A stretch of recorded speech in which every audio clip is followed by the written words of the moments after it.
రాశి ఫలాల గురించి ఒక్కసారి నాకు వివరిస్తారా మీరు? మొట్టమొదటిగా ఏ రాశి గురించి చెప్తారు?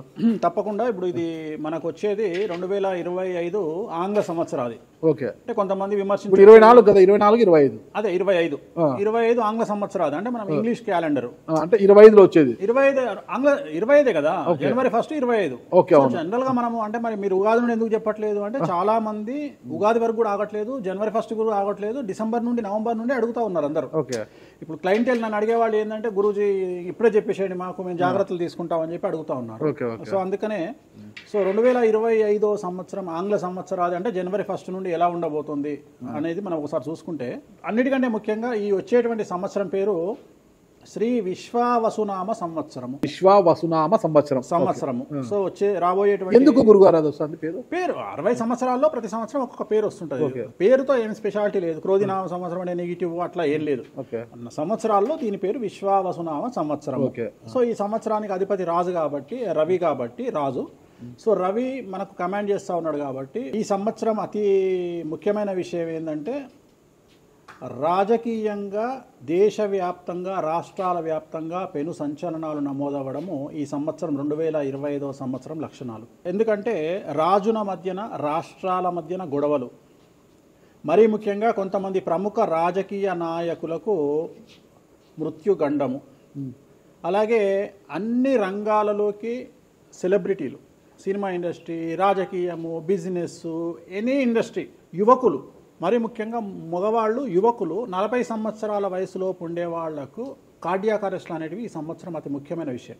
ఎందుకంటే ఆల్రెడీ మనం చూస్తున్నాం ఇప్పటికే, కానీ వాటి తీవ్రత పెరిగే అవకాశం ఉంది. కారణం ఏంటంటే రవి కమాండ్ చేస్తూ ఉన్నాడు కాబట్టి. రవి అంటే చర్మము, హార్ట్, కళ్ళు, ఎముకలు. సో కరోనా లాంటి అంత పెద్దది కాకపోయినా ఒక సమస్య, ఒక వైరస్ మళ్ళీ ప్రపంచాన్ని బాధించే అవకాశం ఉంది.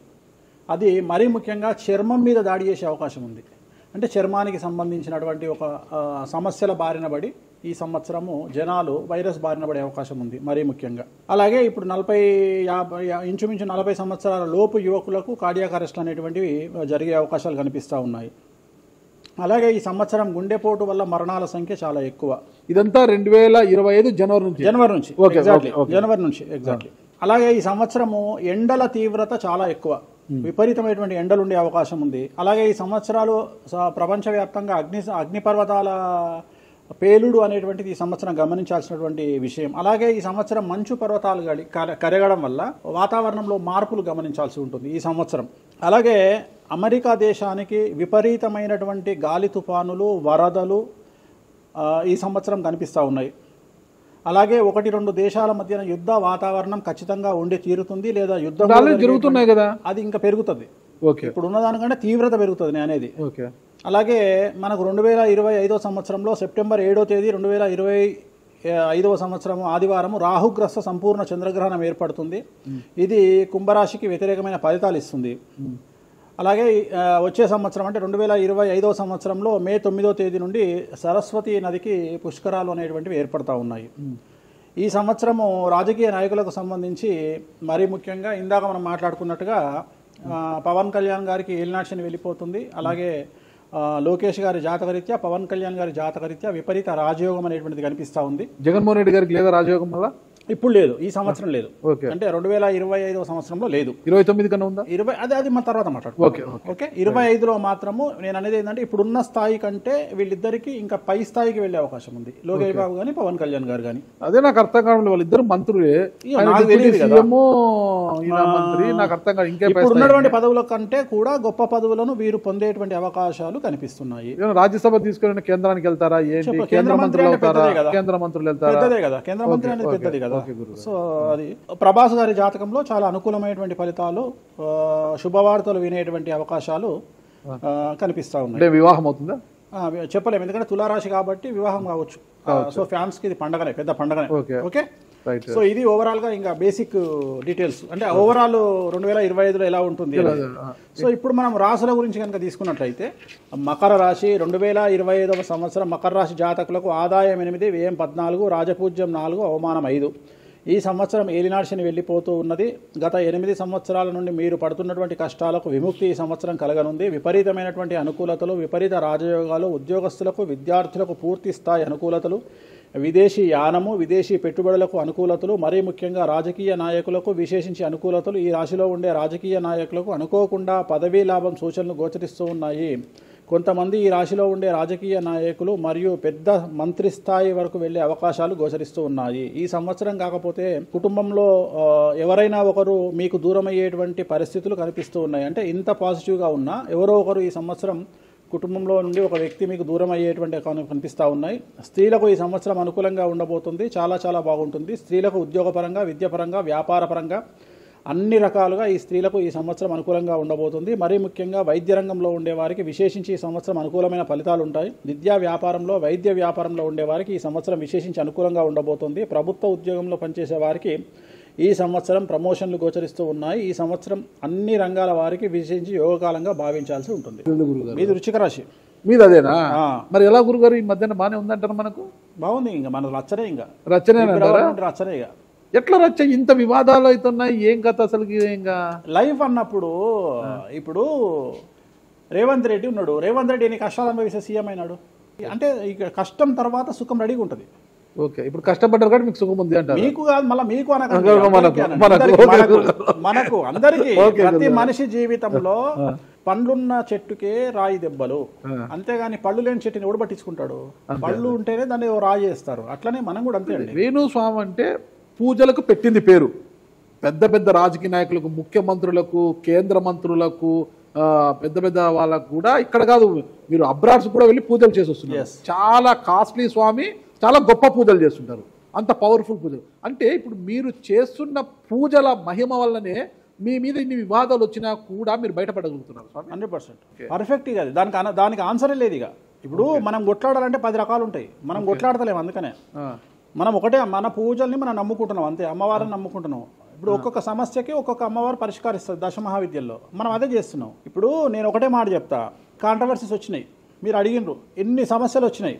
జనాలు ఏం ఆలోచిస్తారంటే వేణుస్వామి ఈ సమస్యల నుండి బయటపడతాడా, పడితే ఎలా పడతాడు? నేను ఒకటే అనుకుంటున్నా, ఇంతమందికి పూజలు చేసి వాళ్ళ సమస్యల నుండి బయటపడడానికి ప్రయత్నించే నేను నాకు వచ్చిన సమస్యను కూడా అదే పూజల ద్వారా బయటపడడానికి ప్రయత్నం చేస్తున్నాను. అంటే వివాదాలు చుట్టుముడుతున్నాయి, సోషల్ మీడియాలో వైరల్ అవుతున్నాయి. ఉమెన్ కమిషన్ మీ మీద ఫిర్యాదులు చేశారు. ఇన్ని చేసినా కూడా ఎక్కడా మీకు ఉచ్చు బిగుసుకోవడం లేదు, బయటపడుతున్నారు. అంటే ఇది మీ పూజల మహిమనా, లేకపోతే ఏమన్నా బ్రైబ్ చేస్తున్నారా? అమ్మవార్లు ఇప్పుడు ఉదాహరణ, మనం తెలుగు రాష్ట్రాల్లో ఉంటాం. వెంకటేశ్వర స్వామి వారు అంటే మనకు తెలుసు. ఇప్పుడు తమిళనాడులో పెరుమాళ్ అంటారు వెంకటేశ్వర స్వామిని. అదే నార్త్ ఇండియాకి వెళ్తే బాలాజీ అంటారు. వాళ్లకు బాలాజీ అంటే చాలా భయం. అలాగే మన రాష్ట్రంలో మనకు తెలిసిన వాళ్ళకి కామాఖ్యలో ఉండే అమ్మవారు అంటే భయం.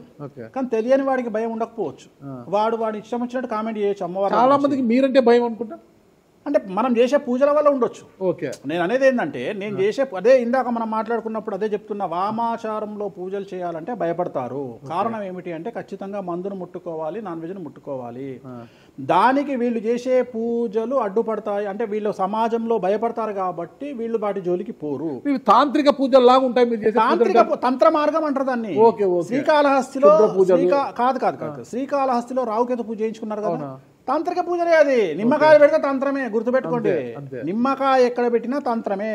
మిమ్మల్ని కాపాడుతోంది మీరు చేస్తున్న పూజల మహిమే. అంతే అంతే అంతే వాళ్ళే చూసుకుంటారు. నేను అనే పాయింట్ ఏంటంటే, నేను ఒకటే చెప్తున్నానండి, తప్పు చేస్తే నన్ను అమ్మవారు సర్వనాశనం చేస్తుంది. ఓకే, అమ్మవారిని విమర్శిస్తే వాళ్ళ సంగతి అమ్మవారు చూసుకుంటది. అంతేనా? అంతే. ఇక నాకు అవసరం, నేను కొట్లాడను, చెయ్యను, నాకు అనవసరం. నాకు లొల్లే వద్దు. నాకు నేను దేవుళ్ళని నమ్ముకున్నా, నా పని అదే. నాకు హిమాచల్ ప్రదేశ్ కామాఖ్య కాకపోతే, బాగాలముఖి కాకపోతే, తారాపీఠ పోతే, ఇప్పుడు మన తారాపీఠ పోయి వచ్చిన. చాలా మందికి తెలియదు, తారాపీఠ అని కలకత్తా నుండి 300 కిలోమీటర్లు ఉంటుంది. మీరు కావాలంటే గూగుల్ చేయొచ్చు. తారాపీఠ అని అమ్మవారు అండి. ప్రతిరోజు శ్మశానంలో ఉంటుంది అమ్మవారు, ఒరిజినల్ శ్మశానంలో ఉంటుంది. ప్రతిరోజు అమ్మవారికి ప్రసాదం అంటే డెడ్ బాడీ దహనం అయినాకనే అమ్మవారికి నైవేద్యం పెడతారు. అంత పెద్ద ప్రసిద్ధమైనటువంటి దేవాలయం. అమ్మవారు శివుడికి పాలిస్తూ ఉంటుంది. తారాపీఠ అంటారు దాన్ని. శ్మశానంలో ఉంటుంది. ఆమె జనరల్గా ఎవరైనా సరే ఎందుకు పూజ చేస్తారు ఆమెనంటే, జీవితంలో మనం వెళ్తూ ఉన్న సందర్భంలో సడన్గా స్టక్ అయినామనుకోండి, బౌన్స్ బ్యాక్ అవ్వడానికి పనిచేస్తుంది. అంటే ఉదాహరణ, ఒక ముఖ్యమంత్రి స్థాయి వ్యక్తి ఓడిపోయినప్పుడు, ఒక మంత్రి పోయినప్పుడు, ఒక ఐఏఎస్ సడన్గా తన జాబ్లో డిస్టర్బెన్స్ వచ్చినప్పుడు, ఐపీఎస్ డిస్టర్బెన్స్ వచ్చినప్పుడు, ఈ పూజ కనుక అమ్మవారిని దర్శించుకుంటే ఒక్కసారి మళ్ళీ వాళ్ళు బౌన్స్ బ్యాక్ అవుతారు. అంటే బిగ్ బ్యాంగ్ థియరీ అనేది అక్కడ పనిచేస్తుంది. మనం మళ్ళీ ఒక్కసారి బౌన్స్ బ్యాక్ అయ్యి ముందుకు దూకడానికి అమ్మవారు పనిచేస్తుంది. నేను సజెస్ట్ చేస్తుంటా చాలామందికి, వ్యాపారంలో స్టక్ అయినప్పుడు, లేకపోతే ఉద్యోగంలో స్టక్ అయినప్పుడు, అట్లా స్టక్ అయినప్పుడు అయితే మీ తారాపీఠ వెళ్ళి దర్శనం చేయించుకోండి. అక్కడ దర్శనమే, పూజలు ఉండవు, జస్ట్ దర్శనమే. అమ్మవారికి పోయి దండం పెట్టుకొని వస్తే చాలు, ఒక్కసారి మళ్ళీ వాళ్ళు బౌన్స్ బ్యాక్ అవుతారు. ఒక్కటే ఒక పాయింట్కి నాకు ఆన్సర్ చెప్పి ముగించేసా, చాలా కాలాతీతమైంది. చివరికి ఇరికిస్తున్నారా ఇది? లేదు ఏం లేదు. ఇప్పుడు ఏపీలో అంటే గత ప్రభుత్వ హయాంలో, వైసీపీ హయాంలో వీళ్ళ మీద కేసులు పెట్టారు. ఇప్పుడు వీళ్ళ అధికారులు వీళ్ళ మీద కేసులు పెడుతున్నారు కదా. ఈ కేసుల పరంపర ఇలా కొనసాగి జగన్మోహన్ రెడ్డి గారు జైలుకి వెళ్ళే అవకాశం ఉంది. వచ్చే సంవత్సరం మే 9వ తేదీ వరకు అవకాశం ఉంది, దాటితే లేదు. ఇది ఓవరాల్గా వేణుస్వామి గారు ఇచ్చారు. మీకు ఏదైనా అనుమానాలు ఉన్నా డైరెక్ట్గా వేణుస్వామి గారికి ఫోన్ చేయండి, మీ అనుమానాలను నివృత్తి చేసుకోండి. థ్యాంక్ యూ గురుగారు, నమస్తే. ఓకే, ఓం నమో వెంకటేశాయ.